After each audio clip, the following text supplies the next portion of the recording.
Sarpanch ఓట్లలో నిలబడ్డోళ్లు CM పోస్టుకు పోటీ పడే పార్టీలు ఇచ్చినట్టే హామీలు ఇస్తుర్రు. జనాలకు భక్తెక్కువ అని పసిగట్టి సర్పంచ్గా నిలబడ్డోళ్ళంతా గుళ్ళు గట్టిస్తా అని మచ్చక చేసుకున్నట్టే అనిపించబట్టింది. ఖమ్మం జిల్లా నేలకొండపల్లి మండలం ముఠాపురంలో సర్పంచ్గా పోటీ చేస్తున్న రావేళ్ల కృష్ణారావు అనేకి అన్నిచ్చిన హామీలు చూస్తే అవాక్కైతారు. ఏమన్నా చెప్పుకరావో సారి.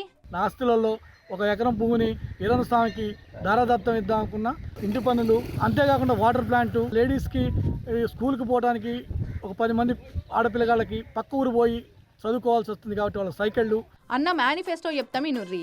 ఊర్లున్న వీరన్న స్వామి గుడికి ఎకరం భూమి ఇస్తాడట. 5 ఏళ్ళు ఇంటి పన్నులన్నీ అన్నే కడతాడట. ప్రతి గుడికి 50,000 ఇస్తాడట. మసీదు, చర్చుకు కూడా ప్రతి ఏడాదో 50,000 రాస్తాడట. ప్రతి వినాయక చవితికి విగ్రహాలు కూడా అన్ననే వండిస్తాడట. ప్రతి నెల ఊర్లో ఉచిత హెల్త్ క్యాంపులు కూడా పెడతాడట. ఊరి బల్లె చదువుతున్న బడి పిల్లల్లా క్లాసుకి 2 ఎంపిక చేసి వాళ్లకు 2,000 స్కాలర్షిప్ కూడా ఇస్తాడట.